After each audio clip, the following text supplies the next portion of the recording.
이제 마지막 시간 또 간단히 뒷부분 보고 농지 간단히 보고 뭐 일일 문제 풀고 집에 가도록 해요. 그렇죠? 뭐 양 자체가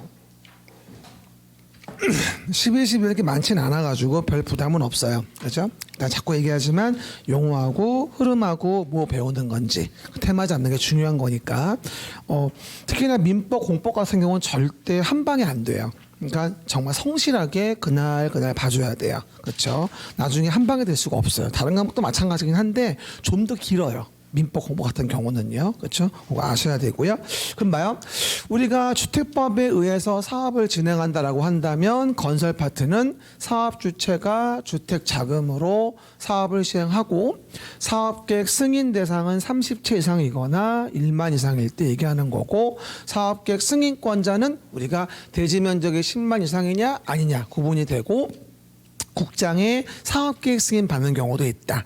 건축의 허가권자하고는 다르니까 94페이지 비교해 가면서 혼동하지 않도록 하자. 이건 여러 채 짓는 거니까 당연히 레벨이 높을 수밖에 없겠죠. 그렇죠? 이해하시면 되고요. 그리고 내용에서 사업계획 승인 받으면 착공을 신고하고 20일 내 수리 여부를 알려주는 거고요. 그 다음에 공사 시작은 보통 5년 내 해줘라. 최초 외의 공고는 그 다음에 2년 내 하면 된다. 사업계획 승인을 취소하는 거는 뭐다? 최초 얘기하는 거고 최초 외는 승인 취소하는 관계없다. 이런 부분들. 공사 완료했다. 사용검사를 받자. 시군구장이 한다. 국장이 사업계획 승인했을 땐 국장검사를 하겠지만 알겠습니까? 그 정도 15일 내에 검사해야 된다. 알겠습니까? 그 얘기들. 그래서 우리가 절차를 봤어요. 그러면 이제 다음 페이지에 각종 조치가 나오는데 이건 지금 할 얘기는 아니에요. 나중에 심화됐을 때 1, 2, 3, 4 등에 볼 겁니다. 그렇죠? 자주 나오는 부분은 왼쪽에 자주 나오는데 매도 청구는 지금 할 얘기는 아닙니다. 나중에 2월에 가서 얘기합시다. 그렇죠? 그 정도. 넘어가시면 이제 공급이 나가요.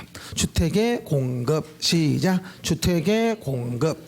사실은 이 부분은요. 굉장히 우리가 내용들에 대한 부분에 대해서 복잡하고 어려운 내용이 많은 부분이긴 해요. 이 부분이. 근데 우리가 지금은 기초 과정이니까 공급 과정에 대한 부분에서 몇 가지만 얘기해 줄게요. 우리 아까요. 주택법에서 건설이 이루어질 때 뭐라고 했습니까? 사업계획 승인을 받는다고 얘기했잖아요. 그렇죠? 그러면 건설 파트에 대한 부분에 대해서 우리가 사업계획의 승인을 받았다. 그러면 사업계획 승인을 받은 공동주택에 대한 부분에 대해서 뭐 하려면 공급이라는 게 이루어진다고 얘기하는 거잖아요. 그럼 뭐가 되죠? 입주자 모집하려면 시군구장에게 모집 승인을 받아야 돼요. 그렇죠? 이게 첫 번째 내용인 거예요.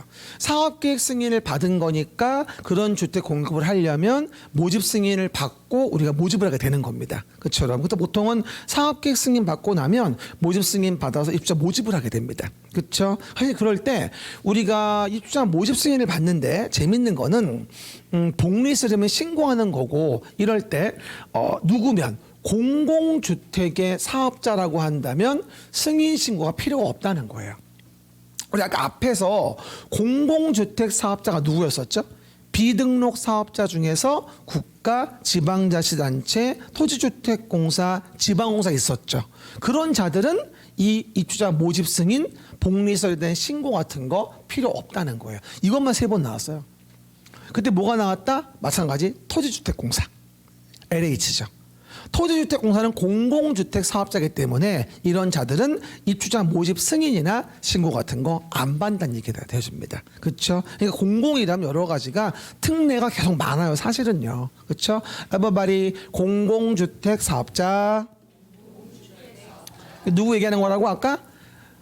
비등록 사업자 중에 공공 얘기하는 거라. 그 중에서도 국가, 지방자치단체, 토지주택공사, 지방공사 같은 거 있죠. 그런 자들은 모집 승인과 신고 같은 거 필요 없다. 그 지문이 한 3-4번 정도 나왔었어요. 그리고 조금 이제 어려운 게 뭐냐 봐요. 그럼 여러분 같으면 입주자 모집을 여러분이 시군구장 입장에서 승인을 내준다고 했을 때 가장 화두가 뭘까요?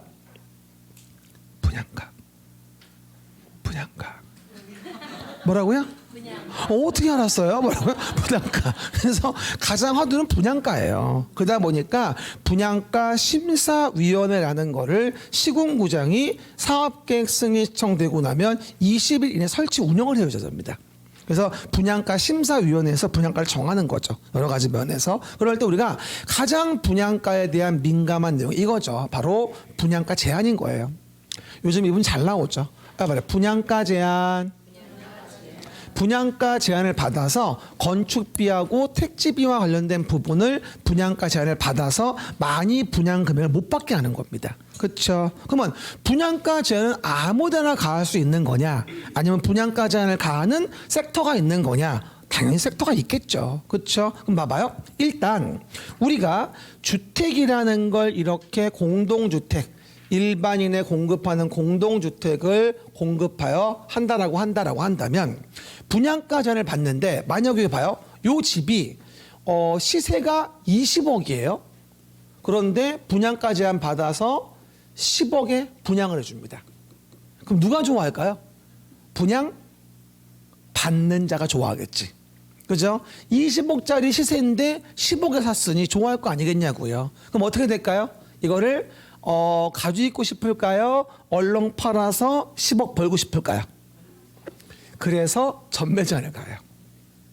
분양가 제한 받는 주택에서 뭐가 된다? 전매제한을 받습니다. 그래서 이해 가시겠죠? 분양가 제한주택이라고 하죠. 그러면 이 법에서 최대 10년 범인의 제한을 가하는데 요즘은 쓰지 마. 등기 칠 때까지로 바뀌었어요. 그 범위 내에서. 최대는 10년인데 시행령이 바뀌어가지고 뭐죠? 등기 칠 때까지 공공택지 안에서라고 한다면. 그렇죠 여러분? 그 얘기 나중에 얘기하고요. 그럼 봐요. 일단 공공택지라고 한다면 정부가 공공사업에 의해서 택지를 만들어준 겁니다. 아까 말씀 안 드렸지만 한 번 더 뭐라고요? 정부가 공공사업에 의해서 공공택지를 만들어준 거예요. 그러면 민간택지가 싸요? 공공택지가 싸요? 공공택지가 야스야죠. 싸죠. 닦아야지 않고. 그죠? 그럼 뭐가 되죠? 싸니까 당연히 집을 지었을 때 많은 이익을 사업자가 보겠죠. 그러니까 공공택지에 짓는 공동주택은 당연히 분양가 제한을 받아요. 그럼 만약에 봐봐요. 도시 개발 사업을 했어요. 신도시 만드는 거. 수용 방식이 이루어진 것이 있어요. 그거를 공공택지로 봐요.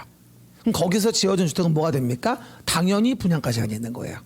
이해가셨습니까? 그래서 오해하지 말 거 공공택지라고 한다면 분양가 제한을 받는다라고 이해하시면 됩니다. 하지만 공공택지가 아닌 민간택지라고 하더라도 분양가 제한을 받는 경우가 있다.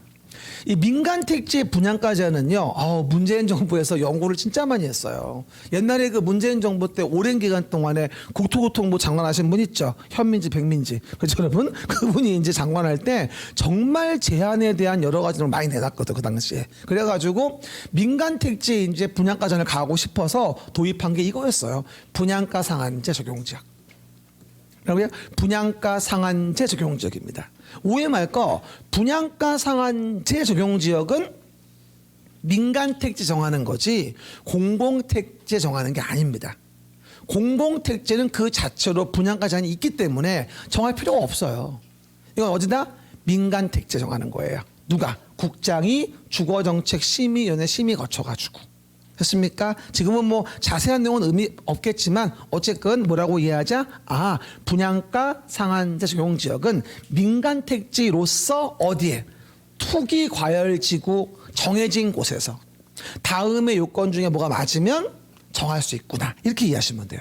그럼 봐봐요. 투기과열지구 중에서니까 분양가 상한제 적용 지역은 강남 3구와 용산구 말고는 없겠죠. 어차피 투기과열지구 안에서 정하는 거니까. 내 말 때 됩니까? 노원구는 암시론 관계없다. 공공택지가 아닌 바에는 사실은. 그리고 지금 1번, 2번도 민간택지일 때 분양가 제한을 가하는 툴이 들어왔지만 아직까지 제대로 시행되는 곳은 없습니다. 절차가 아직 많이 남아있어가지고 그래서 나온 적은 없어요. 21년 7월 20일 날 들어온 내용으로 아직 제대로 시행되는 곳이 없어서 사실은 별 의미가 없고 분양가 상한제 적용 지역에 대한 부분이 현재 의미 있는 부분에 민간택지 분양가 제한이었어요. 솔직히 말할게요. 문재인 정부 때 이걸 들어온 이유가 뭐냐면 재건축 있잖아요. 재건축 단지를 분양가 제한 가고 싶었던 거야. 그래서 얘를 들여온 거야, 얘를. 재건축 통제하려고. 참 이상하죠. 그 문재인 정부 때는요, 재건축을 무슨 되게 박해했어요. 뭔가 나쁜 사람처럼. 다들 뭐 투기꾼인 것처럼. 그렇죠? 그건 아닌데. 그죠? 그러다 보니까 너무 극명한 것 같아요. 파란 정부일 때와 빨간 정부일 때. 그럼 그거 아셔야 돼요. 제가 수업하다가 이 정치 얘기를 하는 건 아니에요. 그냥 정책을 얘기하는 거거든요. 근데 정책이 파란 당일 때랑 빨간 당이 달라요. 그걸 얘기하는 거지. 내가 파란색이다, 내가 빨간색이다, 나 분홍색이에요.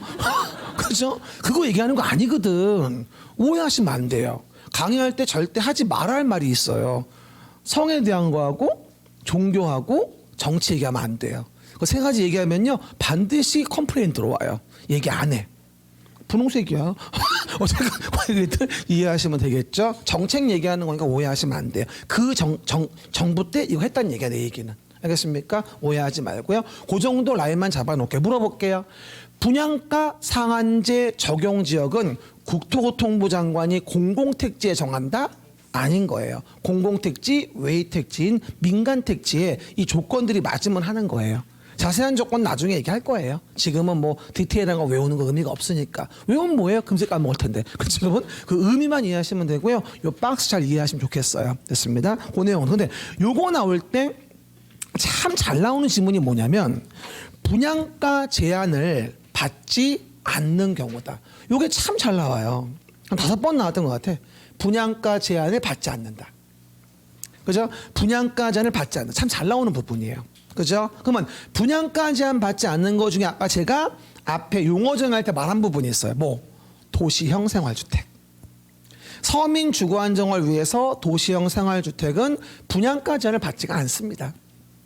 그리고 두 번째로 많이 나오는 게 이거. 관광특구에서 공동주택인데 50층 이상이거나 150m 이상의 공동주택을 짓는다면 분양가 제한 받지 않습니다. 이러면 어떤 분이 쌤 200m 아니에요? 그거는 건축법. 건축법의 초고층은 50층 이상이거나 200m 이상이었지. 여기는 150m야. 하나 외우고 모든 걸 통일코자 하지 맙시다. 법마다 내용이 달라요. 혹시 여러분 부산 해운대구 가보신 분 계세요? 해운대구가 가장 대표적인 관광특구예요. 제가 한 3년 전인가 여름휴가 때 그 해운대구에 간 적이 있어요. 조선호텔 그때 휴가 간 적이 있었는데 야 가보니까 밤에 거기 댕겨봤는데 완전 마천루더만요. 보니까 와 막 관광하면서 그 나이트 투어가 있어. 버스 태워주는 게 타고 가면서 댕기다가 영도대교 지나가지고 전망대에서 봤는데 완전 홍콩이야. 겁나 높아. 그렇죠. 다 왜 그런 거예요? 관광특구. 공동주택인데 50층 이상이거나 150m 이상이면 분양가 제한을 안 받아요. 왜 그럴까요? 관광 진흥 목적인 거예요.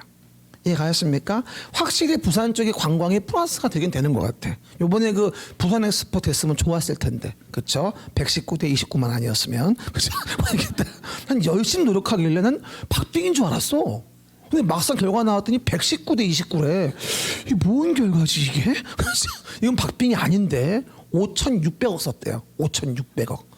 그만 얘기하고 어쨌든 해서 도시형 생활주택과 관광특구로서 공동주택이 50층 이상이거나 150m 이상이면 분양가 제한 받지 않는다. 그 1번, 3번 두 가지가 제일 중요하다. 나머지는 나중에. 그렇죠? 잘 안 나와. 1, 3번이 제일 중요합니다. 근데 이렇게 해서 그럼 봐봐요. 그럼 우리가 분양가 제한을 받는 걸 받잖아요. 그럼 분양가 제한을 받으면 뭘 받아? 전매 제한을 받지. 당연히. 집을 싸게 공급받았으니까. 되었죠? 봐요. 그러면 전매 제한 받는 툴은요. 솔직히 여러 가지예요. 입주자로 선정된 지위를 포함하고 최대 10년 내에 다음에 대통령령으로 뭐가 된다? 규제를 가하게 되는데 그 시행령을 보면요. 봐요. 투기과열지구 조정대상 지역 분양가 상한제가 공공택지에 이루어질 때는 등기 7대까지예요. 뭐라고요? 등기 7대까지 뭐 하죠? 일반적으로 전매 제한 받는 거죠. 그래서 뭐가 된다? 전매 제한이 뭐가 되죠? 수도권은 몇 년? 보통 1, 2, 3번일 때 3년 보는 거고요. 그 이외의 지역은 몇 년? 1년 보는 거죠. 그렇죠, 여러분? 그렇게 내용들 일단 구분해 보시면 돼요. 어쨌든 내용에서 나중에 설명을 드릴 텐데요. 최대 기간은 10년 내지만 그렇죠? 전매 제한 관련된 게 수도권이면 보통 3년, 수도권 외에는 1년이고요. 그 안에 등기 쳐버리면 전매 제한 끝나는 겁니다. 이해 가십니까? 어쨌든 등기 치면 끝나는 거야. 기간이 안 지났어도. 이해 가시겠죠? 그 얘기들. 근데 세부적인 걸 지금은 외울 필요는 없어요. 나중에 되면 다 할 거예요. 그리고 잘 안 나와요. 어쨌건 전매 제한 부분은 많이 풀렸다. 이번 정부 들어가지고. 그렇죠? 근데 웃기는 게 뭔 줄 알아요? 나중에 얘기하려고 했는데 원래 이게 분양가 제한 받는 주택이 수도권에 지어지면은요. 전매 제한만 있는 게 아니라 거주 의무가 사실 있어요. 그렇죠. 그게 이제 5년이 최대 기간이거든요. 근데 지금 강동구의 각종 지은 집들이 전매 제한은 풀렸잖아요. 최대한 어쨌건 수도권 3년인데 등기침은 3년 안에도 끝나는 거니까. 그렇죠. 근데 등기침은 어쨌든 끝났는데 문제는 뭐냐? 거주 의무가 남아 있는 거예요. 근데 거주 의무를 법을 개정해서 없애야 되거든요. 웃기는 건 현재는 전매자는 끝났는데 거주는 해야 되는 이상한 문제가 생겨버리는 거야. 그래가지고 팔지도 못하고 전세 주지도 못하고 애매한 거죠. 그래서 지금 법이 통과가 안 되고 있어요. 아직까지도. 그래서 골 때리는 상황이다라고 이해하시면 돼요. 골 때리는 상황. 그래서 거기 지금 주민들은 어떻게 할지 모르고 감론을박 중이다. 설왕설래하면서 누구는 막 전세 주는 사람도 있고 누구는 겁나 있는 분들도 있고 나는 그냥 있기를 추천드립니다. 혹시 모르니까 괜히 어떻게 권리 넘겼다가 골치 아파지면 형벌받을 수도 있는 거기 때문에 어쨌건 조심하셔야 돼요. 근데 제가 아는 분도 있는데 자기는 신경 안 쓰는데 어차피 소급해 주겠지? 아무도 몰라. 그래서 아무도 모르니까 부동산은 절대 섣불리 움직이면 안 돼요. 어쨌건 나중에 뭔 생각인지 모르니까 안 움직이는 게 제한 있으니까 있어주는 게 난 답이라고 봅니다. 그 누구 말하면 움직이지 말라고 해주세요. 겁 없는 사람 되게 많아. 되게 보면 아직은 아니야. 어쨌건 요 얘기예요. 됐고요. 다음 페이지 보시면은요. 내용에서 전매 제한 관련된 부분에 대해서 내용이 나오죠. 첫 번째 투기과열지구부터 이제 언급이 되어져요. 투기과열지구 앞에서 배웠던 뭐가 되어집니까? 우리가요 내용 본다면 투기과열지구에 대한 부분에 대한 거부터 나와요. 솔직히 말할게요. 길게 말하면 머리 아픈데 투기과열지구가 처음 도입된 거는 이것도 파란 정부 때예요. 노무현 정부 때입니다. 그때 처음 들어온 게 투기과열지구예요. 뭐 주택 가격 상승률이 물가 상승률에 비해서 현저히 높은 경우일 때 국토교통부 장관이나 시도지사가 국토교통부 장관이나 시도지사가 주거정책심의위원회의 심의를 거쳐가지고 주거정책심의위원회 심의를 거쳐가지고 지정 해제할 수 있는 게 투기과열지구예요. 과거에 이거 왜 했는 줄 아십니까? 여러분 이게 문제가 뭐냐면요. 이런 거 있어요. 앞에 도표에서 봐요. 만약에 입주자로 이제 선정이 됐잖아요. 예를 들어 뭐 청약했는데 당첨이 된 거지. 그러면 A가 당첨됐는데 뭐다? 등기치러 온 놈은 Z가 와요. 뭐라고요? A가 당첨이 됐단 말이야. 선정이 된 거야. 청약해가지고. 근데 A, B, C, D, E, F, G, H, I, J, K, L, M, N, O, P, Q, R, S, T, U 등등 Z까지 24번 전매가 된 거야. 그러면 A에서의 분양받은 금액은 1억 원인데 Z가 등기 시청 금액은 2억 원인 거야. 그러면 도대체가 1억 원 어디로 간 거야? 24번 전매하면서 뜯어먹은 거야. 이때 떴다방이 겁나 많이 유행했었어요. 중개사무소를 아니 건물 안에서 해야지 왜 파라솔을 켜고 앉아가지고 떼거지로 몰래 앉아있냐고. 나도 기억이 나. 처음에 내가 최악 당첨됐을 때 나왔는데 핫한 아파트였거든. 세상에 앞에 나 유원지인 줄 알았어. 쫙 앉아있는데 다 떴다방이야. 그쵸. 전매 와서 쓱 걸어와가지고 2천 줄게 2천 3천 이러고 도와댕겨 1,000 이러면서 그죠? 그때 진짜 괜찮았어. 그게 돈이 등기도 치기 전에 몇 천을 벌어. 그쵸? 많았거든요. 그래서 이거 안 되다. 막아야 되겠다. 그래서 도입된 게 투기과열지구예요. 최초 노무현 정부 때. 그죠? 그럼 뭐가 될까요? 어쨌건 요 사이에 전매 못하는 거잖아. 그죠? 그러다 보니까 지방 건설사들이 줄 부도가 납니다. 왜? 분양이 안 되니까. 이해 가십니까? 왜? 돈 안 되는데 누가 사냔 말이야. 팔 수 없는데 누가 사? 안 사지 아무도. 이해 가십니까? 그러다 보니까 전매가 못하게 됨으로 인해 가지고 실수요자도 안 사는 거야. 우리가 뭐 집이 10억이면 10억 다 주고 싶습니까? 반 내 돈 내고 반 대출 받는 거 아니야. 그러면 이자도 안 나오는데 누가 사? 안 사지. 그렇잖아요. 그래서 지방 기업이 뭐 코오롱부터 해가지고 뭐 성원 쌍떼빌 뭐 다 망했어 그 당시에. 건영도 마찬가지고 옛날에 유명했던 단지들 있잖아요. 다 망했어요. 그래가지고 MB 들어오면서 다 없앴어요. 투기과열지구를. 그 당시에. 그죠? 완전 다 없애버렸어요. MB 때. 그러다가 다시 문정부 들어오면서 부활된 거예요. 내 말 이해하시겠죠? 근데 문제는 문정부 들어오면서 투기과열지구를 바로 또 복귀시키기는 또 미분양되고 기업들 망할까봐 겁이 났던 거야. 그래서 경제부총리 불러가지고 여보시오, 투기과열지구보다는 한 급 빨라진 뭔가 없겠어? 물어본 거지. 그래서 만든 게 이거야. 조정가상지역. 그렇죠? 이건 문재인 정부 때 들어온 겁니다. 청약 조정가상지역입니다. 그래서 그 내용이 바로 다음 페이지 나오는 이겁니다. 투기과열지구 밑에 뭐가 나오죠? 조정가상지역입니다. 지금은 투기과열지구건 조정가상지역은 다 강남 3구와 용산구밖에 없습니다. 지금은 네 군데 딱 전국에 어디에도 없어요. 작년 연초에 많이 다 풀었죠. 거주 의무 빼고는. 이해 가십니까? 그 얘기들. 근데 조정가상지역은 두 가지가 있습니다. 뭐냐면 과열지역이 있고 위축지역이 있습니다. 뭐라고요? 과열지역이 있고 위축지역이 있다. 예전에 그 청약 조정가상지역 과열지역의 대부분이고요. 남양주 별내 아시죠?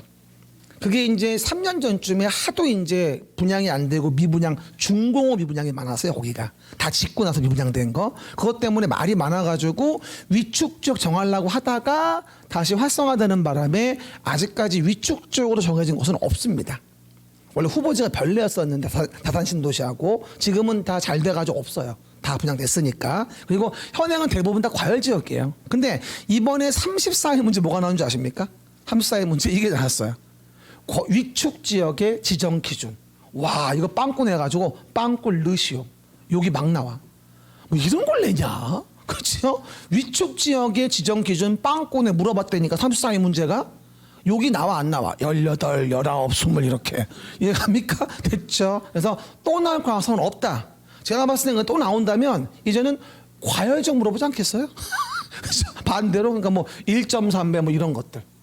내가 봤을 때 혹시 모릅니다. 또 혹시라는 게 먹힐 때도 있으니까 그렇죠. 그냥 그런가 보다라고 간단하게. 그리고 조정가상지역은 누구만 정해요? 국장만 정해요. 위에 뭐다? 투기과열지구는 국장 시도가 정하지만 조정가상지역은 국장만 정합니다. 왜? 투기과열지구는 일반화돼 있지만 조정가상지역은 일반화돼 있지 않습니다. 그래가지고 시도에게 권한을 주면 분쟁이 심해져요. 저항이 심하고. 그래서 국장만 하는 걸로. 그럼 그거 아셔야 돼요. 저항이 심한 곳일수록의 권한자가 높은 거예요. 그래야지 저항을 누릴 수 있는 거니까. 투기과열지구는 노무현 정부 때부터 많이 했던 거를 사람들이 알아요. 그래서 국시도가도 문제가 없는데 조정가상지역은 새로 만든 거라서 저항이 좀 있다는 얘기죠. 그러다 보니 뭐가 된다? 국장만 한다. 지정은 그렇게만 이해하시면 됩니다. 이 정도가 간단한 내용이고요. 3, 4, 5의 세부 내용은 됐어요. 이거 알 필요 없어. 안 나와. X하지 마요. 됐고요. 얘기들. 그래서 전매 제한 사유, 투기과열지구와 조정가상지역. 사실은 되게 어려운 내용이에요. 이거 사실은. 엄청 어렵고 교재 읽어보면 익혀지지도 않아요. 내용이 워낙 어려워가지고. 제가 깔끔하고 간단하게 제가 다 알고 정리해드리는 겁니다. 아싸. 조금 글 좀 써줘요. 공사 뭐 이런 데 가서 뭐 공법 누가 줬냐 그러면 뭐 이상원밖에 없습니다. 써줘야 돼. 됐어요.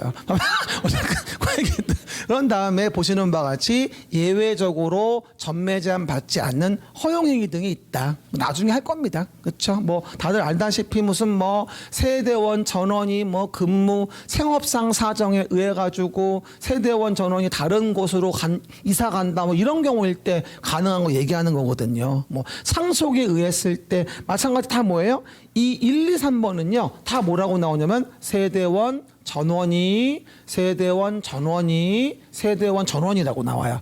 1, 2, 3의 공통점은. 그렇죠. 예외적으로 LH 등의 동의를 받은 경우 전매를 허용하는 경우 등이 있단 말이에요. 우리가 중개업할 때 전매를 해야지 우리가 거래를 중개할 거 아니겠어요. 그러니까 중개업자로 본다면서 우리는 뭐가 중요하죠? 전매 제한 받지 않는 게 되게 중요해요. 우리 입장에서는. 그래야 거래객 중개할 수 있으니까. 그래서 우리가 세대원 전원이 생업상 사정, 질병 치료, 취약 결혼으로 인해서 다른 광역시 특시 특도시군으로 옮긴다고 한다면 그때는 허용할 수 있어요. 하지만 어떤 경우든 LH 등의 동의는 받아야 돼요. 그냥은 못합니다. 하지만 주의할 건 이거 잘 나와야 돼. 수도권 안에서의 이전은 안 됩니다. 뭐 좀 물어보죠. 서울시에서 주택이 당첨됐어요. 분양가 제한 주택인데 근데 의정부시로 간대요. 전매하겠대요. 세대원 전원이 근무생업상. 그럼 뭐라 할까요? 버스 타. 전철 타. 어서. 이러지 않을까요? 아니 수도권 안에서 이전을 뭘 전매를 해. 버스 타 전철 타면 돼. 금방 가는데. 그래 안 그래요? 그래서 안 된다고. 수도권 안에서의 이전은 제외됩니다. 요거 한번 나와줘야 되고요. 1, 2, 3번은 뭐다? 상속에 취득한 주택으로 세대원 전원이 갈 때 세대원 전원이 해외 이주하거나 2년 이상 해외 체류할 때 요거 1년, 3년 겁나 많이 나와. 그렇죠? 2년 이상 해외 체류할 때 이런 경우 등이라고 한다면 전매를 허용할 수 있다. 그렇죠? 나머지는 나중에 대표적인 거 세 가지 세대원 전원에 관계된 것만 일단 이해해 봅니다. 그렇죠? 외울 게 많다 해서 한꺼번에 외울 수는 없으니까 양을 늘려간다고 이해하시면 돼요. 가장 일반적인 먼저 보고 그 다음 볼 때 좀 더 늘리고 좀 더 늘리고 하면서 양을 늘려가는 거예요. 알겠습니까? 그런 전법이 자꾸 얘기해요. 말하지 않은 거 자꾸 읽지 마세요. 시간 가니까 말한 거나 똑바로 명심하시면 되고요. 책도 좀 그만 넘기고 일로 와보세요. 그래서 허용 얘기 와보세요. 봅니다. 넘겨봤자 내가 끝나요? 그 얘기들 보시면 됩니다. 그래서요. 그 다음에 기간 등의 특례가 나와 있는데 나중에 뭐 자세히 봅시다. 어쨌건 이 부분이 전매 제한 파트 공급에 대한 내용입니다. 문항수는 요즘에 공급 파트가요. 많이 나올 때는 두 문제도 나옵니다. 하나에서 두 개. 요즘에 보통 한 개밖에 안 나오더라고요. 그러니까 지나가는 시험은 조정가상 지역의 위축 지역. 그 기준 물어봤던 거예요. 아주 어이가 없어요. 개정이 많아가지고 아마 내기 힘들 거예요. 보나마나. 아마 출제하시는 분들 요거 바뀐 것도 파악 못했을걸요. 워낙 복잡해요. 내용 자체가. 다 분석해 봐야 되는 거라서 귀찮으면 안 내. 그렇죠? 그런 점은 있다라고 이해하시면 됩니다. 나머지 됐습니다. 이래서 주택의 건설 공급 관리에 대한 부분을 봤고요. 관련 리모델링 뿐인 거니까 뭐 혼동할 필요 없습니다. 주택법 마무리하고요. 넘어가면 농지로 갑시다. 농지법에 대한 부분입니다. 그리고 기출지문도 지금은 읽지 마세요. 1월부터 때 되면 하나씩 볼 거예요. 이제 다음 주부터 1월달 개강이 시작되어지면은요. 준비물은 뭐예요? 기본서 가져오셔야 돼요. 그리고 뭐다? 그림책은 꼭 있어야 돼요. 1년 내내 있어야 돼 그림책은요. 그렇죠? 그리고 두 가지 가져오시면 됩니다. 그리고 제가 다음 주도 마찬가지로 진도별로 1일학습 드릴 겁니다. 그렇죠? 그리고 꼭 다음 주부터는 뭐다? 오늘부터 7장 11, 12에 준 거를 매주 읽어보셔야 됩니다. 빵꾸 채워진 상태에서. 그리고 네이버 밴드에 가서 뭐다? 시간 인증. 나 몇 시간 걸려 다 읽었어요. 라고 올리세요. 그리고 익숙해질 때까지 반복해서 시간 줄여가면서 갑니다. 이해가십니까? 그런 식으로 확인해 주면 제가 답장해 줄게요. 오늘도 수고하셨습니다. 질문 드릴까요? 라고 물어볼 거예요. 그래서 미션 인증하시기 바랍니다. 오해김. 그리고 하루 한 문제 다음 주부터 매주 들어갑니다. 하루 한 문제 매일. 1일학습과 별도입니다. 그것만 다 모아도 300주문 됩니다. 300지문. 이것만 적어서 공부하시는 분들도 사실 있어요. 제가 하루 한 문제 내면 이 노트를 만들어서 적는 분들도 있더라고요. 그거를. 그럼 그 쌓이면 꽤 많아져요. 그게. 생각보다 훌륭한 자기만 노트가 될 수도 있겠죠. 표정은 그것도 하라고. 아니 강제는 아니고 그런 분도 있다고. 그래서 확인해 봅니다. 농지법 봅시다. 두 문제입니다. 농지법은 딴 거 없어요.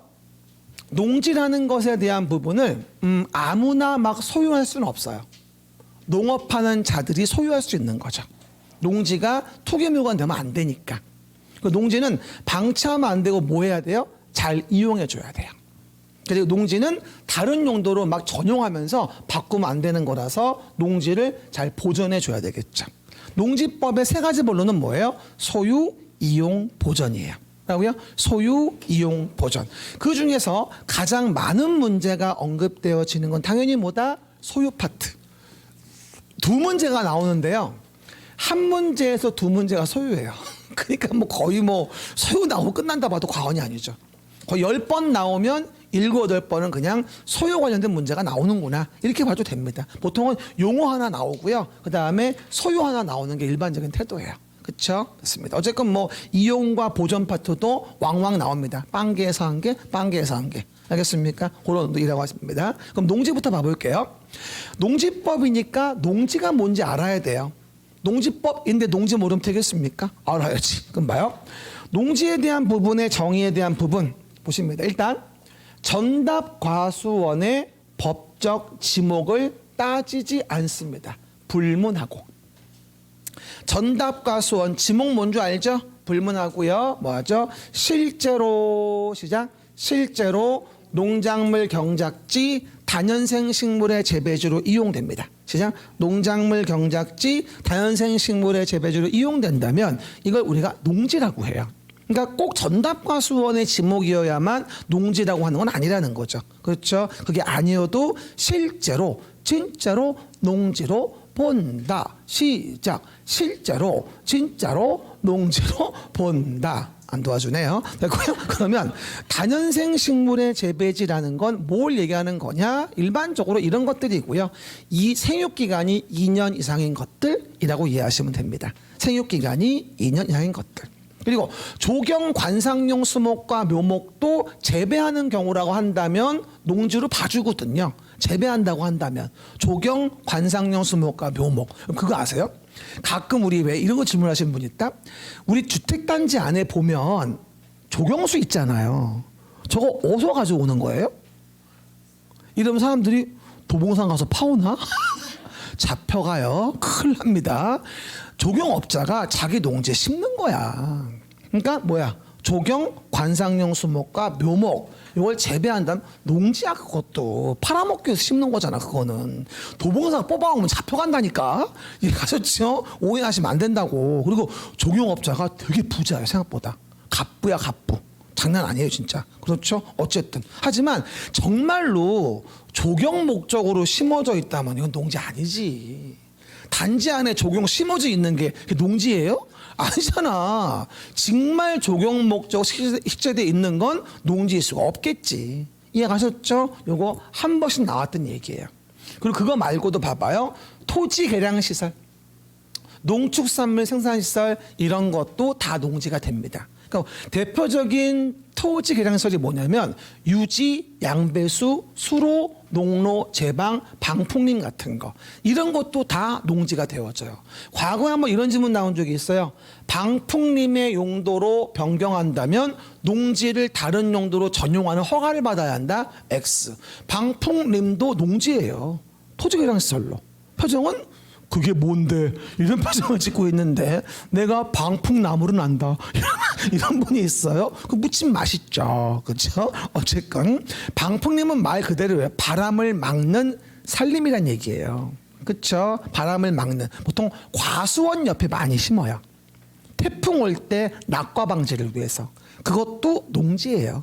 그러니까 농지를 다른 용도로 쓰지 마. 필요 없어. 그냥 알면 돼. 방풍림도 농지로 보는구나. 토지 개량 시설이니까. 그리고 농축산물 생산시설로서 뭐다? 고정식 온실이니 버섯 재배사니 비닐하우스 이런 거 다 뭐야? 곤충사육사 다 농지로 봐줍니다. 알겠습니까? 토지 개량 시설도 농축산물 생산시설도 다 농지로 보는구나. 그 정도만 이해하시면 되겠습니다.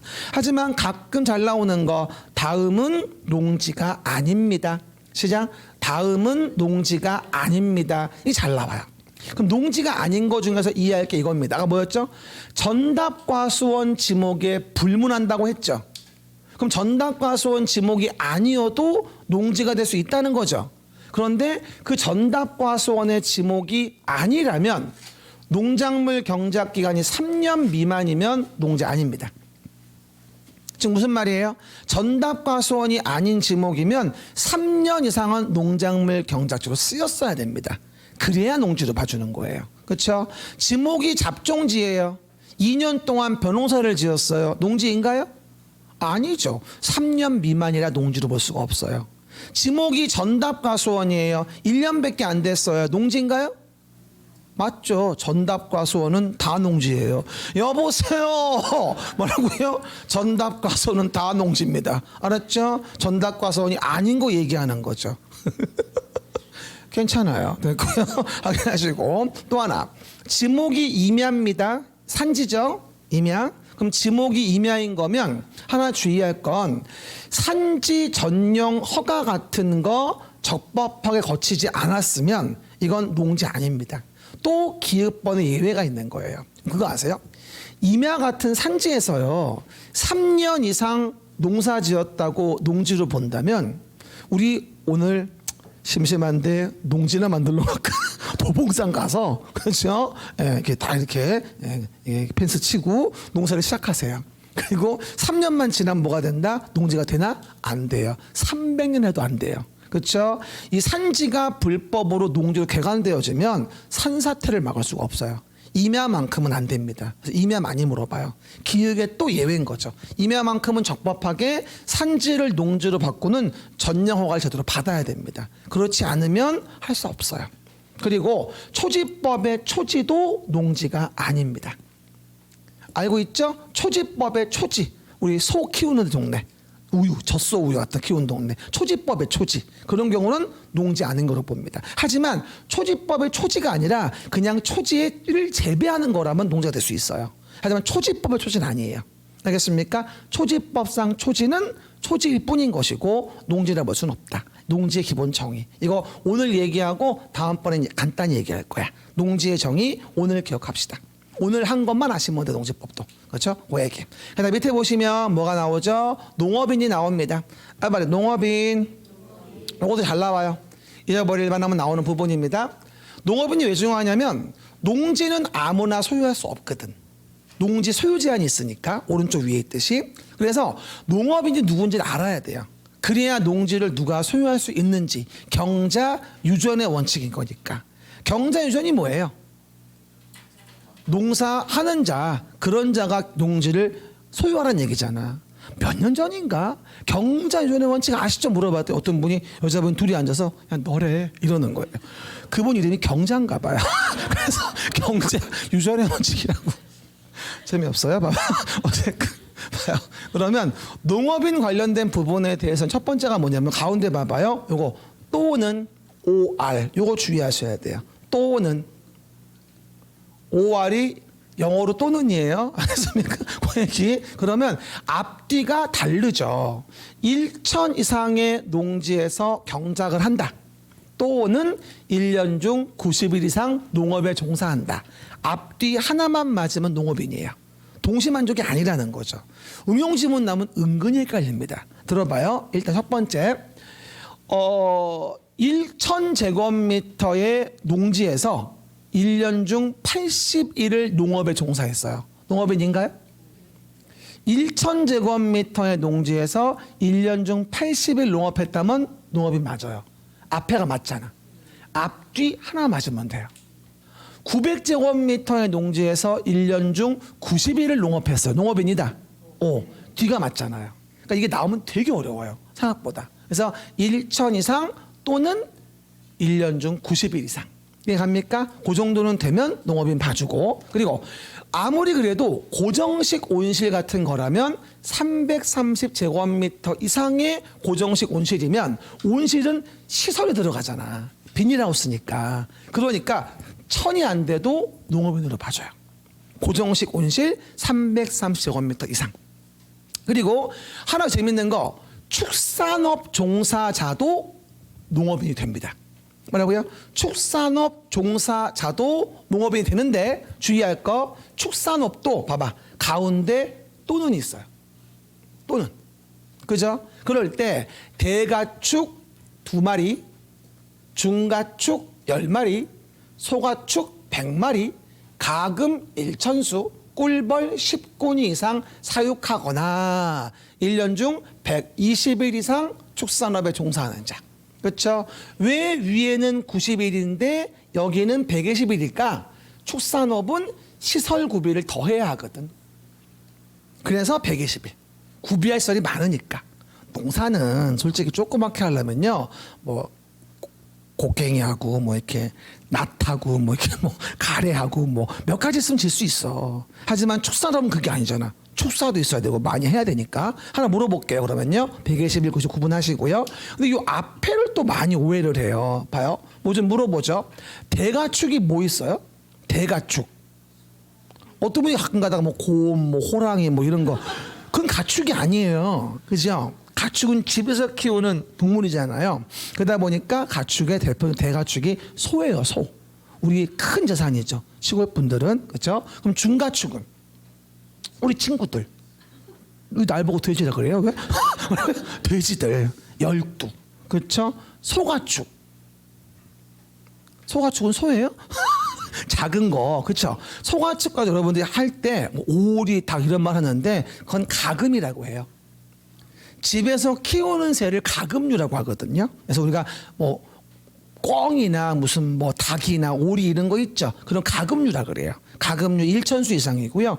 요즘에 소가축은 좀 애매하긴 한데 염소나 개, 뭐 개식용 방지 그런 표현도 많이 하지만 어쨌든 우리 국민이 20% 먹으니까 어쨌든 간에 그렇죠. 그러다 보니까 이런 게 소가축 100도 이상. 그리고 꿀벌이 몇 군이 10군 이상입니다. 그렇죠? 오해하지 말 건 말벌이 없습니다. 그렇죠? 매번 얘기하듯이 말벌은 사육하지 않거든요. 말벌은 꿀을 안 모아요. 꿀을 훔쳐다가 먹죠. 꿀벌이 모아놓은 거를. 참 나쁜 게 뭐냐면 꿀벌통에 가가지고 말벌이 꿀을 훔쳐요. 그래놓고 꿀벌을 죽인다? 가운데를 자르더라고 허리를. 보니까 잔인하죠. 어쨌든 그 얘기했다. 그래서 외울 때 뭐라 외운다? 20, 100, 1010. 20, 100, 1010. 시작. 20, 100, 1010을 사육하거나 1년 중 120일 이상을 뭐다? 축산업에 종사하는 자를 뭐로 봐주겠다? 아, 농업은 봐주겠다. 또 이랬더니 마지막 질문. 쌤 그러면은요. 앞에가 또는이니까 소 2마리, 돼지 10마리, 뭐 개, 염소 100마리 이런 거 다 해가지고 한다거나 120일 이거 얘기하는 건가요? 이러는 분이 있는데 무슨 동물농장 할 일이 있어요? 그 말이 아니라 소 2마리 사육하거나 1년 중 120일 하거나 뭐라고요? 중가축 10마리 사육하거나 1년 중 이 얘기야 지금. 이거 다 하면 동물농장이야 그거. 예, 가셨죠? 오해하지 말고. 그리고 저번에 뉴스 봤더니요. 꿀벌 사육하는 동네 주민들도 피해가 많더라고요. 꿀벌이 댕기다 보면 화분을 떨어뜨린대요. 그게 그래가지고 뭐 차나 이런 거에 묻으면 안 지워진다고 그러더라고요. 화분 아시죠? 그 꿀채다가 왜 도매에 붙어 있는 그 꽃이 있잖아. 그런 것들이 떨어지는 거야. 근데 이게 꿀이 묻어가지고 차에 안 지워지고 피해도 많다고 하더라고 보니까. 들어보니까 저 맛있는 꿀을 먹으려면 또 그런 것도 있나 봐. 그렇죠? 요즘에 또 AI에 걸려가지고 가끔 또 막 폐사되면은 막 묻는 경우도 많이 있고 뭐 돼지 구제역 같은 것도 많이 걸리고 하잖아요. 축산업 요즘에 보면요 할 수 있는 곳이 많지가 않아요. 솔직히 얘기해 축산업 같은 경우는 농지여도 쉽지 않더라고요. 하는 경우가 그렇죠? 고액이든. 그리고 농산물보다 연간 판매액은 120만 원 이상. 얼마? 120만 원. 그렇죠? 인사를 뭐한다? 농업인이라고 합니다. 100만 원이었다가 120만 원으로 올린 거예요. 근데 이렇게 말하면 그것밖에 안 돼요. 물어보는 분이 있는데 농업인의 범주에 들어가야 보호를 받아요. 여러 가지 대출 받건 기름 뭐 면세율을 받건 뭐 하든 간에 농업인의 범주에 들어가야 되거든요. 그러니까 금액이 낮아지는 게 더 좋은 거야. 농업인 입장에서는. 뭔 얘기인지 알겠죠? 120으로 올린 건 그만큼 좀 덜 보호하겠다는 얘기지. 따지고 보면. 알겠습니까? 120만 원 이상인 자. 연간 판매액이죠. 그 다음에 주말 체험 영농. 미친 거죠. 주말에 체험 영농을 하게. 그래서 옛날에요. 제가 대학교 졸업하고 그때 박사할 때인가 90년도 중후반에 주말 체험 영농이 진짜 유행했었어요. 그래서 그때 강의할 때는요. 학원에 선물인내 가져오는 대부분의 선물이 배추 아니면 상추 아니면 뭐 오이 그리고 방울토마토 진짜 많이 받았어요. 방울토마토. 그리고 가을 되면 밤. 그렇죠? 맨날 가지고 와요. 다 먹기 힘들다고. 그래서 옛날에 춘천에서 강의할 때 수강생 한 분이 농촌 사시는 주말 체험 하시는 분인데 밤을 이만큼을 주더라고. 그래서 아무 생각 없이 감사해요 갖고 왔어. 총각 때.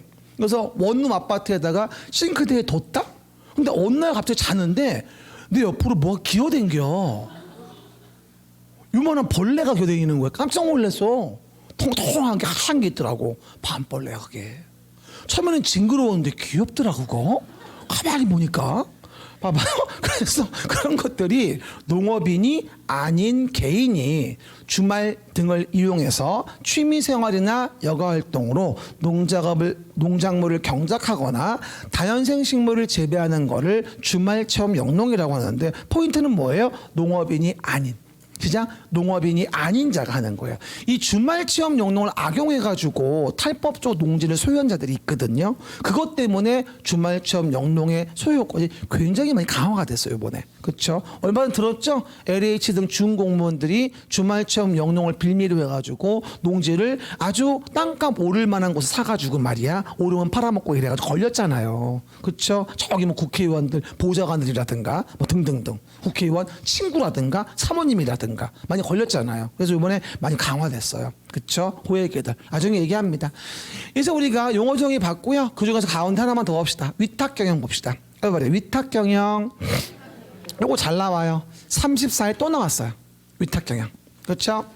농지를 경영을 해야 되는데 내 노동력 부족 등에 의해 가지고 뭐하죠? 보수를 지급하고 농작업의 전부나 일부를 위탁하여 행하는 농업경영을 뭐라 합니까? 위탁경영이라고 합니다. 키워드는 뭐예요? 보수를 지급하고. 시작. 보수를 지급하고 전부나 일부를 위탁하여 농업경영하는 걸 얘기하는 거죠. 보수를 지급한다고 나와야지만 위탁경영이에요. 보수가 키워드입니다. 보수, 돈 주는 거야. 한마디로 뭐예요? 일할 놈을 뽑는 거죠.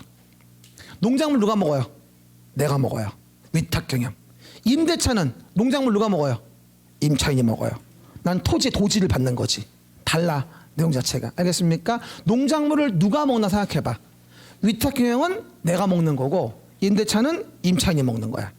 이해 가셨습니까? 포인트 봐요. 그러면 이럴 때 여기서 위탁경영 사유가 있습니다. 병역법에 따라서 징집, 소집, 군대 갑니다. 그러면 위탁경영 가능합니다. 그리고 정말 잘 나오는 게 이거. 3개월 이상을 국외 여행을 합니다. 이거 정말 잘 나와요. 그럼 물어볼게요. 5개월 미국 여행 중이에요.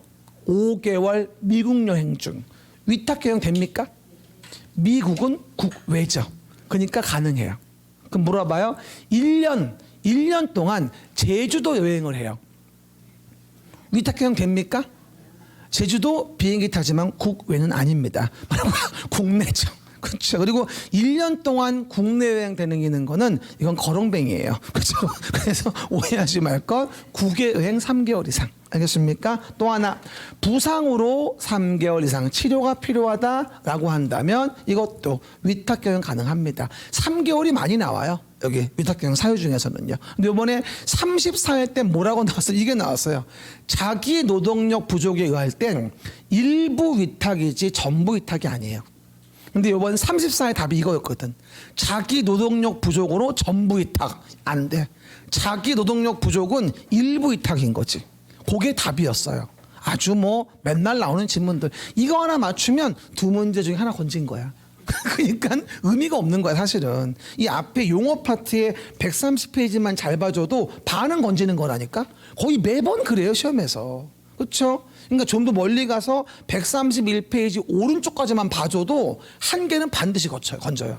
농지법 절대 염려하지 마세요. 나온다는 거 안에서 꼭 나오니까. 하나 맞추면 50% 건진 거예요. 염려하지 마세요. 농지법은 절대 혼자 열심히 하는 게 아니에요. 알았죠? 그 얘기들. 그래서 오른쪽 위에 농지를 소유하자. 아무나 소유할 수 없으니까 소유 제한 가하는 거고. 그리고 농지를 소유하려면 증명받아와야 돼요. 꽤 중요하죠. 농지 취득 자격 증명. 시작. 농지 취득 자격 증명을 받는 거죠. 누구에게? 시구 읍면장에게. 시군구장 아니에요. 우리가 배우는 조직 중 가장 컨츄리한 조직이에요. 그렇죠? 시군구 아니고 시구 읍면장에 증명받습니다. 나중에 보지만 농지는 증명 첨부 안 되면 이전된 게 안 됩니다. 그래서 증명이 꽤 중요하죠. 그리고 농지를 이용하는 거 임대차 줄 수도 있죠. 아까 얘기했죠. 위탁경영은 농작물 내가 먹고 임대차는 농작물 임차인이 먹어요. 근데 주의할 게 가끔 잘 나오는 거 중에 이게 나와요. 대리경작제도. 이건 뭐냐면 듣기만 하세요. 금산에 인삼 재배단지가 많아요. 그러면 금산 농협에다가 인삼을 납품을 해야 되는데 자꾸 농업인들이 농사 안 짓고 놀아요. 중요한 작물을 재배해야 되는데. 그러면 시군구장이 강제적으로 야, 너 농사 안 지니까 다른 능력 있는 갑돌이 갑순이 옆 동네 농업인을 갖다가 대리 경작자로 지정할 거야. 강제로.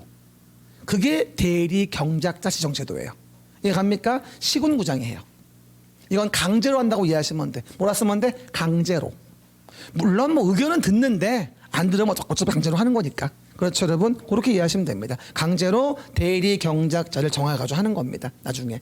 그럽니다. 그게 대리 경작제도. 그리고 밑에 보시면 농업 진흥 지역의 농지 보전. 농지 보전. 농업 진흥 지역은 누가 정합니까? 시 도지사가 정하는 거예요. 절대 농장이 정하는 거 아닙니다. 농림축산식품부 장관의 승인을 받는 거고요. 지정은 시도지사가 해요. 그리고 농업진흥지역은 어디에 정할까요? 당연히 녹관농장. 어디요? 녹관농장.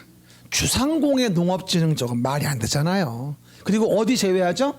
특별시의 녹지 제외. 왜? 우리 서울특별시 남산 가면 뭐가 있죠? 돈가스 집이 있죠. 그렇죠? 그래서 맛있잖아요. 그래서 안 돼요.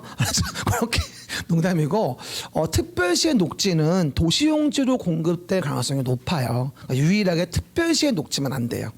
원래 녹관농자에 정할 수 있는 거예요. 하지만 특별시의 녹지만큼은 안 돼요. 몇 번 나온 게 광역시의 녹지라고 나온 적이 있어요. 정말 살 수가 없어요. 유치해서. 그렇죠? 그 얘기. 그리고 농지를 다른 용도로 바꾸고자 한다. 전용이란 말은 용도를 바꾼다는 얘기예요. 전용은 뭐다? 용도를 바꿔. 그럼 농지를 대지 용도로 바꾼다고 한다면 허가받지 않으면 못합니다. 원칙은. 그래서 농지가 다른 용도로 바뀌는 것을 통제한다는 얘기예요. 원래 허가 누가 해요? 농림축산식품부 장관. 짧게 농장이라고 한 거예요. 농림축산식품부 장관 얘기하는 거야. 농장 얘기하는 게 아니고 뭐라고요? 농림축산식품부 장관 얘기하는 거라고. 농장.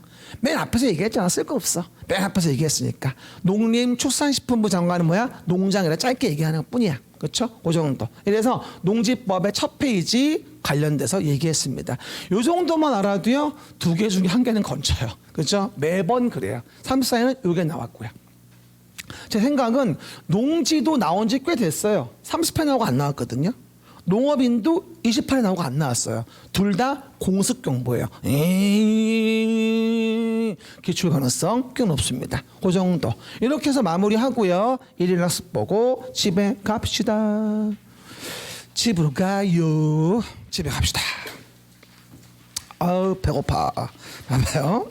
정말 귀찮죠. 배 좀 안 고팠으면 좋겠어요. 그렇죠? 근데 금방 또 배고파요. 네. 봐요. 봅시다. 그러면 주택법은 앞에서부터 보시면 되겠죠? 몇 페이지 피면 될까요? 107 보시면 됩니다. 그러면 앞쪽에 가서 나와 있을 거예요. 그럼 107페이지 있고 108페이지 펴보세요. 108페이지 왼쪽에 우리 용어정의 챕터 내용이 나와 있을 겁니다. 설명한 바와 같이 제가 이번엔 용어정의 챕터에 대한 이력서를 많이 집어넣었어요. 지금은 용어가 중요하니까 흐름이 중요한 거라서 봅니다. 첫 번째 보시면요. 일단요. 1번 지문의 첫 가로는 무엇일까요? 그렇죠. 주택 단지를 물어본 거예요. 한번 말해요. 주택 단지. 그러면 주택 단지란 주택 건설 사업 대지 조성 사업 계획의 승인을 받아서 뭐예요? 주택 부대 시설과 복리 시설을 건설하거나 그다음에 대지를 조성하는 데 사용하는 일단의 토지를 뭐라 한다? 주택 단지. 그러니까 부대 복리를 만드는 거야, 사실. 30채 이상으로 지을 때. 그리고 이 주택 단지와 관련된 부분 다만 별개의 주택 단지로 보는 게 있다는 얘기죠. 별개의 주택 단지. 제가 한 것처럼 키워드를 잡아놓으라고 내가 매번 얘기했습니다. 지문을 볼 때는요. 키워드를 봐야 맞출 수 있어요. 그럼 외워봐요. 21 8도 고자철 별개단지. 시작. 21 8도 고자철 별개단지니까 뭐가 되죠? 20m 이상의 일반 도로, 8m 이상의 도시계획 예정도로, 21팔도. 그다음에 고속도로, 자동차 전용도로, 철도로 분리된 토지는 각각 별개 주택단지로 본다. 108페이지 왼쪽 위에 써 있죠.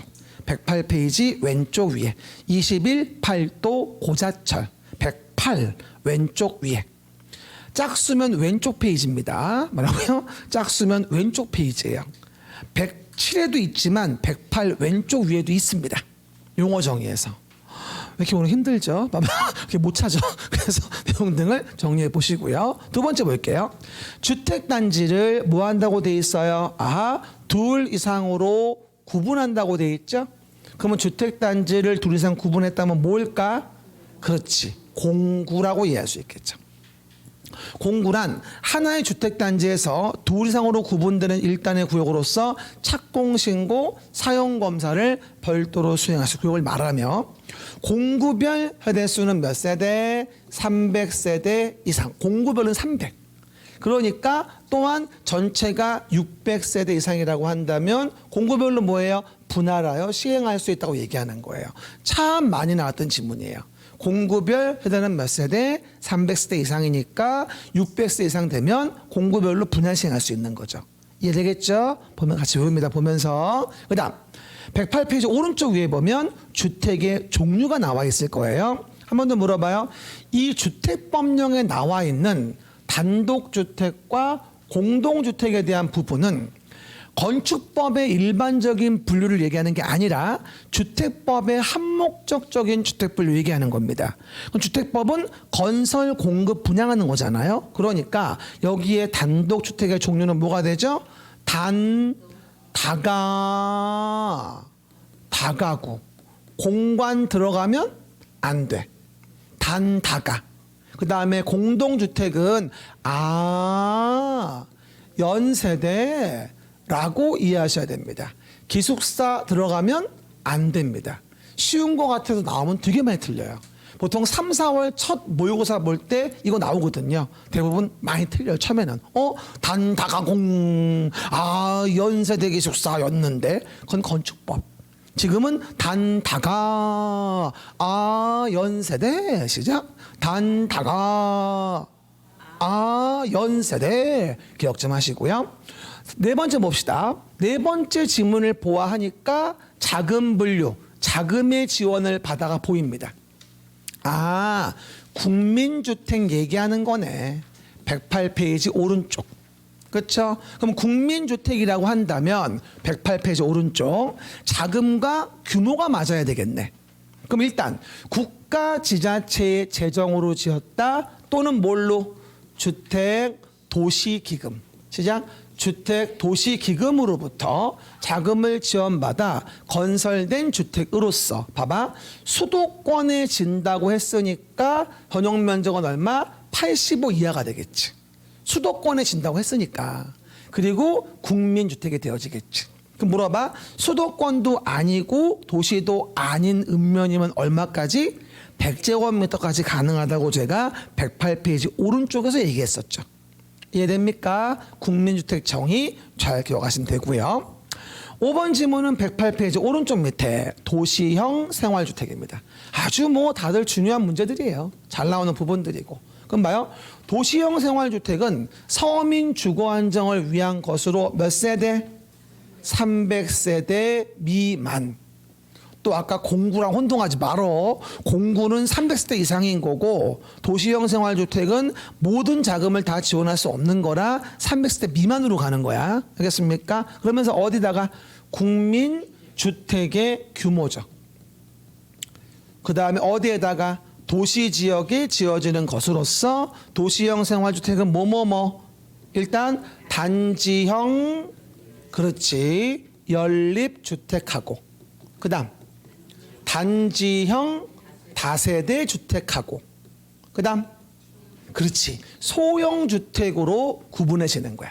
외워요. 단지형 연립, 단지형 다세대, 소형주택. 그리고 소형주택의 세대별 전용 면적은 국민주택 규모 중에서도 공동주택으로서 60제곱미터 이하이다. 참 잘 나오죠. 됐습니까? 그 규모는 국민주택 규모 이하지만 그 중에 소형주택은 60 이하로 따로 시행령상 더 규제를 가한다는 얘기예요. 원래 뭐였는데 50 이하였다가 60 이하로 정도 완화시켜 준 거죠. 서민 주거 안정을 위해서. 그렇죠, 여러분? 그 얘기들. 참 도시형 생활주택은 너무나 중요합니다. 언제나 꼭 내 것으로 하셔야 됩니다. 누가 갑자기 물어봐도 답이 나와야 됩니다. 그렇죠? 그 점 주의하시고. 6번입니다. 6번의 포인트는 뭘까요? 주택 외의 건축물이라는 말이 포인트예요. 주택 외의 건축물인데 그 부속 토지인데 주거시설로 이용이 가능한 시설을 우린 뭐라 부르죠?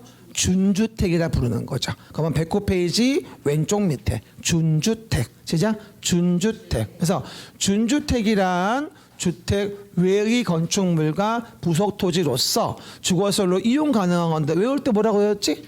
오다노기. 미나상 곤니치와 오다노기. 오다노기 준주택 됐네. 오다노기. 시작. 짧게 하네. 뭐라고요? 오다노기. 그러면 다는 뭐가 되죠? 다중생활시설, 노인복지주택, 그 다음 기숙사. 오다노기 준주택. 시작. 오다노기 준주택. 과거엔 참 잘 나왔던 지문이에요. 그렇죠? 오다노기 준주택입니다. 그 다음 7번 108페이지 왼쪽 밑에 없으면 못 살아요. 주차장, 관리사무소, 담장, 주택단지 안에 도로는 뭐고? 부대시설이고. 부대시설. 어린이 놀이터, 근린생활시설, 유치원, 주민운동시설, 경로당은 뭐다? 없어도 살 수 있지만 없으면 불편한 거니까 복리시설이구나. 특히나 어린이 놀이터와 경로당은 복리인 걸 까먹지 말자. 어놀 경로당은 복리, 금리빨이나 은시게 팔아오. 어놀 경로당은 복리. 왜 안 하는 거야?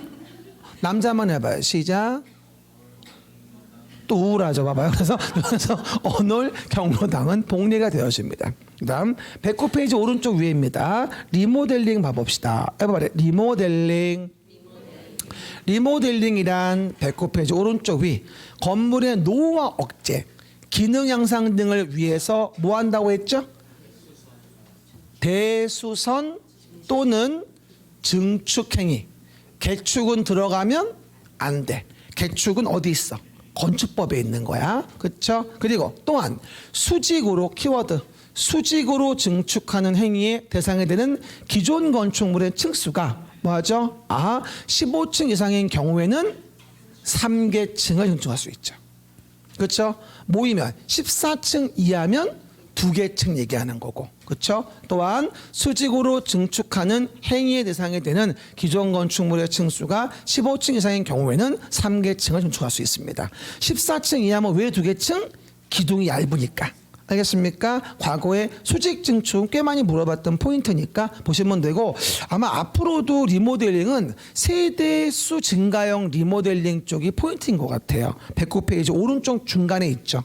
동그라미 3번 세대수 증가형 리모델링. 오늘은 말씀 안 드렸지만 내가 2월 마지막 주에 얘기할 거예요.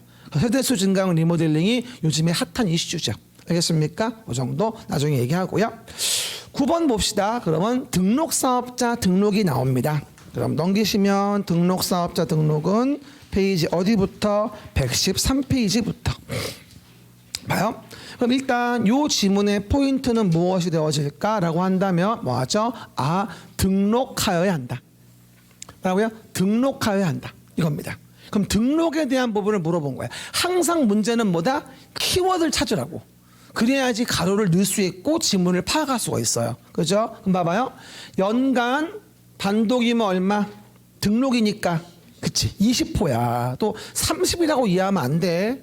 사업계획 승인 대상과 등록 의무에 대한 내용은 달라. 이해가셨죠? 그러면 113 왼쪽이 연간 20채, 연간 20세대 이상 주택건설 사업을 시행하고 대지 조성사업이라고 한다면 연간 1만 제곱미터 이상이라고 한다. 누구에게?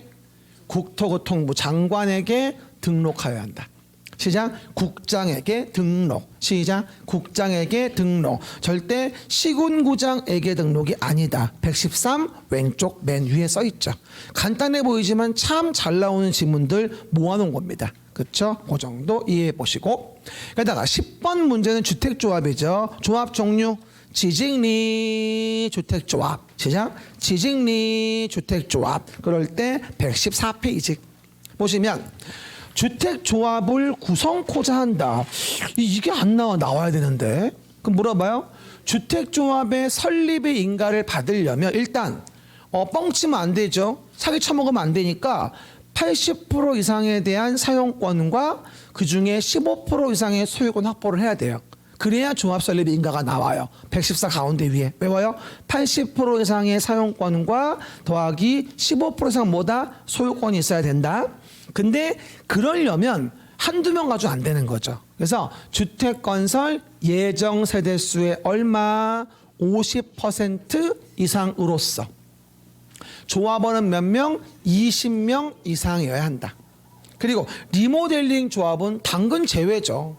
써있잖아. 114 가운데 왼쪽 밑에. 리모델링 조합은 구성원 제한이 없잖아.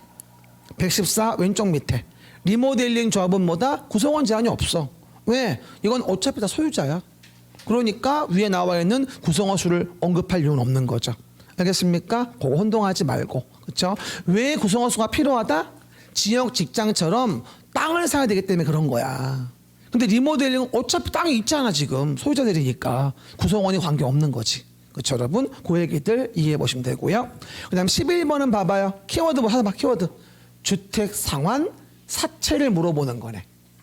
주택 상환 사채를 물어보는 거야. 그러면 사업 주체가 주택 자금을 가지고 사업을 진행하는 거니까 116페이지 왼쪽이 되어지겠지. 116. 그럼 봐요. 누가 발행할까요? 토지주택공사와 보증받은 누구? 어우, 아는 거 나왔어요. 뭐라고요? 등록사업자. 우리가 점점 가면 갈수록 아는 게 많아져요. 그래서 토지주택공사와 보증받은 등록사업자는 로서 주택상환사채를 발행코자 한다. 그럼 누구의 승인을 받아? 지정권자 승인 받죠?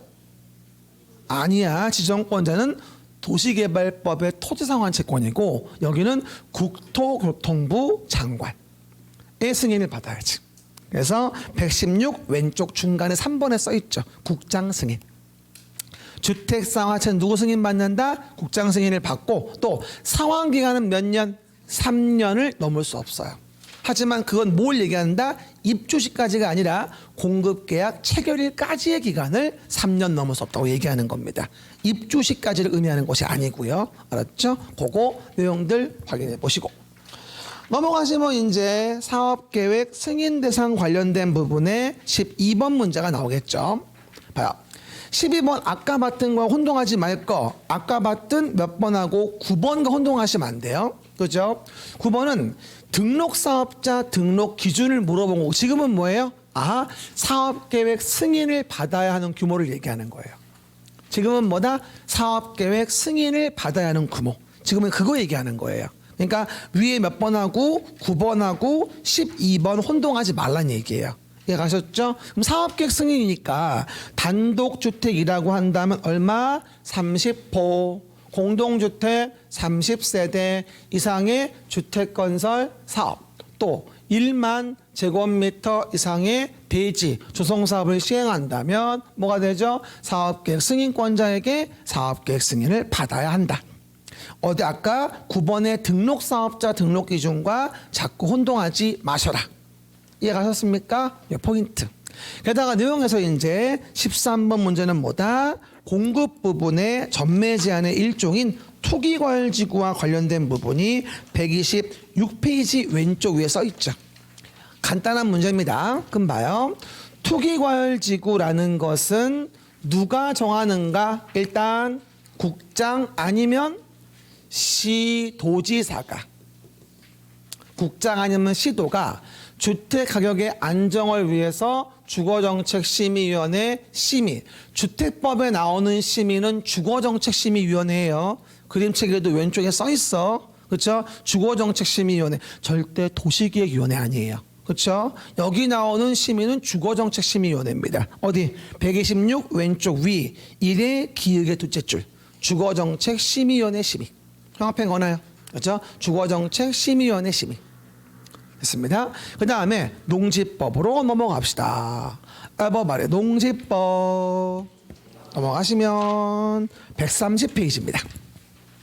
첫 번째 뭔진 모르겠는데 뭐가 쭉 써있네요. 뭐라고 되어 있냐면 전답과수원 법적 지목에 불문하고 실제로 진짜로 농지 농지 물어보는 거네. 그렇죠? 그러면 농지란 전답과수원의 그 밖의 법적 지목에 불문하고 실제로 농작물 경작지로 이용되고 있는 토지 조경 관상용 수목과 그 묘목 조경 목적으로 식재한 것은 빼고 그렇죠? 등 다년생 식물의 재배지로 이용된 토지를 말한다.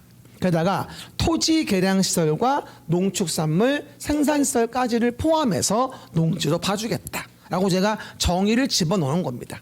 농지 제외는 나중에 또 2월 때 또 설명드릴 겁니다. 다시 한 번 더 그 얘기. 그다음 14번도 꽤 중요하지만 농업인도 꽤 중요하거든요. 농업인 관련된 거 농업인 보는 거죠. 일단 봐봐요. 앞문장 뒷문장 끊어야죠. 대중소 가금 꿀벌 시작. 대중소 가금 꿀벌 시작. 대중소 가금 꿀벌 순서 기억하고요. 2, 10, 100, 1000, 10 이렇게 오시면 돼요.